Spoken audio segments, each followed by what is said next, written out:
Hi everyone. I will just get this working. Yeah, so my talk today is a bit about how I transitioned from being a fanboy into doing this for a job, even though that was never my plan or intention from the get-go.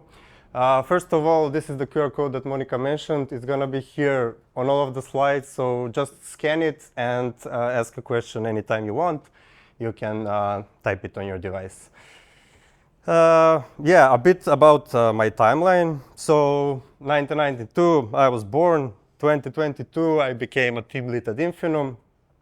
Both of those are kind of interesting on their own, but we're going to focus in this stuff in the middle where something happened. So let's just see how that went. Yeah, I'll try not to bore you with these nerdy, geeky details from my early days, but yeah, this is kind of what computers looked like back then. And this is kind of what the first one I used looked like. I couldn't find the exact picture, but yeah. Well, my parents put me behind one of these yellow machines pretty much as soon as I could sit up. Yeah, fun fact, my mother sold her car to buy the first computer. So yeah, you can imagine how expensive and rare they were, especially in our country. So yeah, they put me in front of a computer and yeah, I played around with it. And soon after, I took it apart to kind of see how it works, because that's just something that I did as a kid. And then, of course, I broke it because, yeah, that happens. But yeah, no worries, Dad was here, so we took it back. You put it back together, we fixed it, and Mom was not too pissed off. And she still managed to use the computer for her job, because that's why she bought it, not for me to play around with it.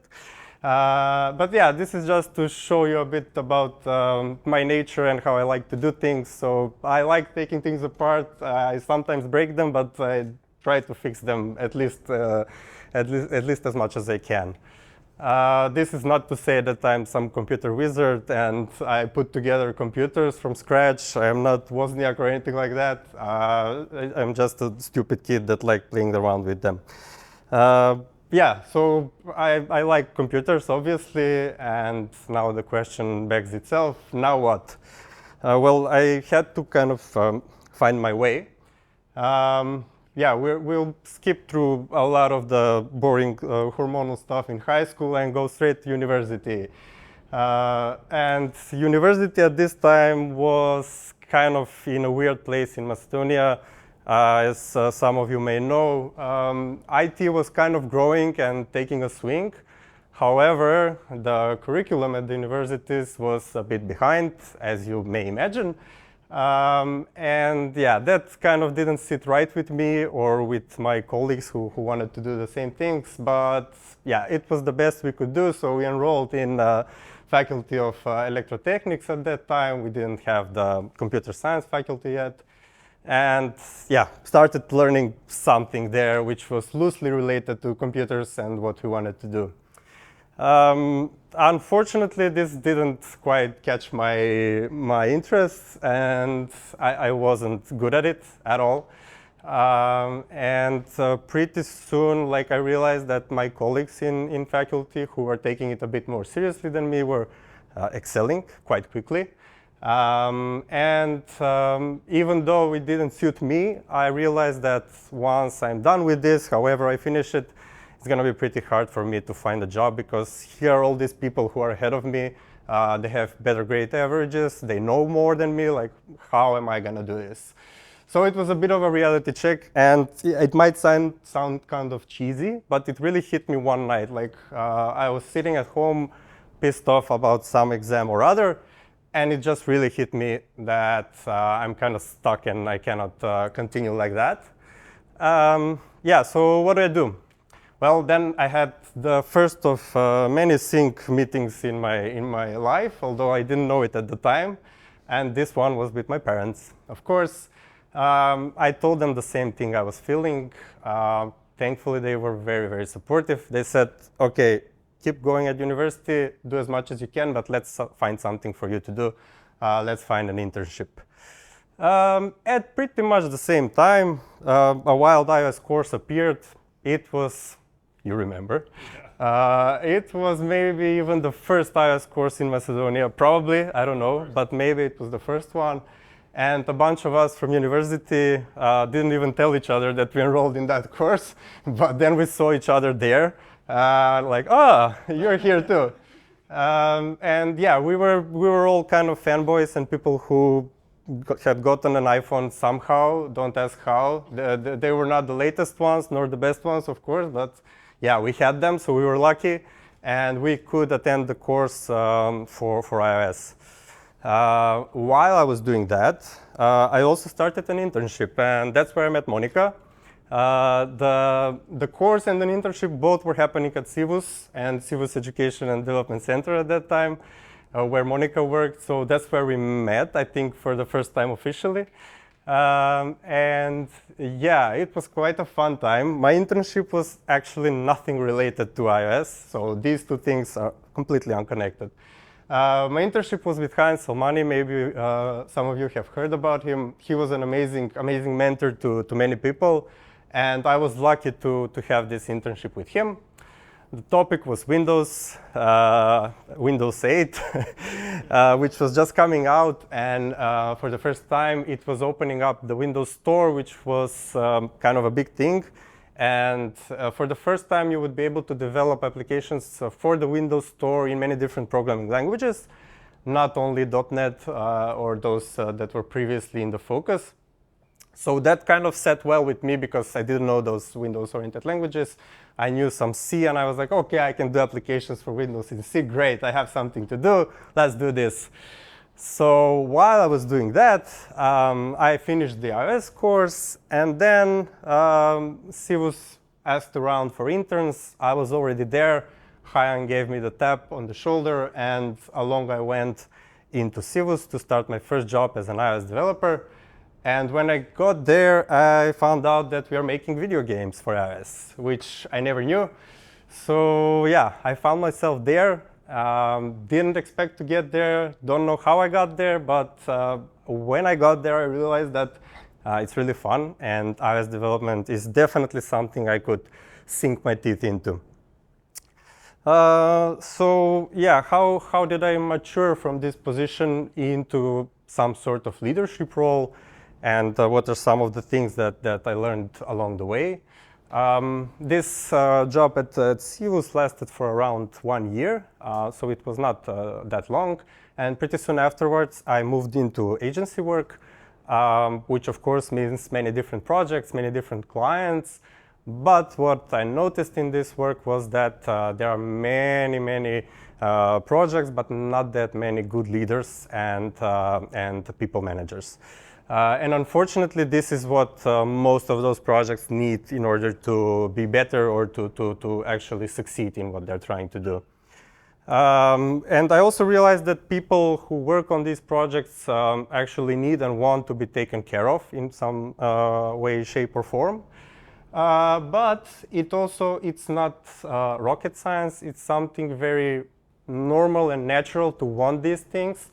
And what these people most often needed, me being one of these people as well, is connection, a deeper connection with the project manager, a deeper connection with my colleagues, a deeper connection with the client in the end. And it was just a matter of improving communications, making sure that everyone who needs the information gets it.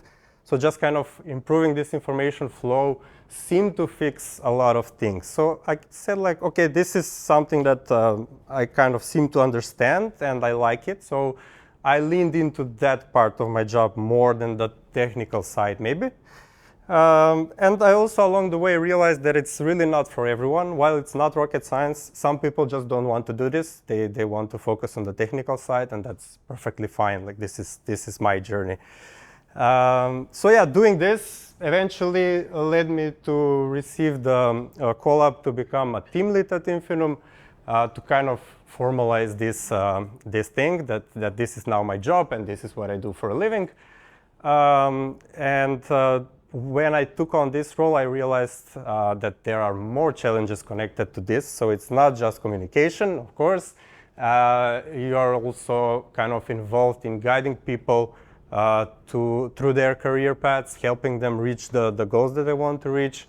And that's not always an easy task. So again, it's not for everyone, but I found that part even more challenging than the previous one, which was very interesting for me, something I haven't had a chance to do thus far. So yeah, even that aspect of the job, even though it's hard, it's kind of most satisfying when you see someone who you've in any way, shape, or form helped and guided through their journey reach some place even higher than you. That's even more fulfilling. At least it is for me. So yeah, what did I learn along the way? Several kind of bigger points. First of all, don't wait for the perfect opportunity. This is not just something I learned from my experience, what happened to me, but from many people around me who were just starting out. So like I did in my example, just find something, if you are in that position, of course, just find something that you feel like you can do and then go from there. Like don't just sit and wait for something to happen, because if you don't go for it, it might not ever happen. And once you do find yourself in some sort of working environment, be aware of what's happening around you. Be aware of the growth that environment can offer you. Be aware of the opportunities that are there for you. Be aware of the people with who you work with and what you can learn from them, because, and this is kind of the most important thing I found out, that good leaders and mentors can be found all around you. And in my experience, honestly, most often than not, they were people who were not just above me in the hierarchy, but my peers or even more junior people than me. It's up to you to learn and to find out stuff and to grow and to be inspired by the people around you. You don't have to wait for all of that inspiration to kind of come at you from your upwards managers, and they will have to drive you. It's not that. Like, I really feel that you should find what you need around you and then aspire to achieve the things that you see which are valuable in some of your colleagues, your peers, people who you feel are mentors to you. And of course, it goes without saying, but I'll still say it, don't be afraid to make mistakes. This was my biggest fear when I started out. At my first job at Civus, I was left without a mentor pretty much as soon as I came there. The mentor left the company for personal reasons, and I was left basically all alone. There was not another iOS developer at the company. I was maintaining 3 or 4 mobile games at the same time. I had no idea what I was doing. I made many mistakes.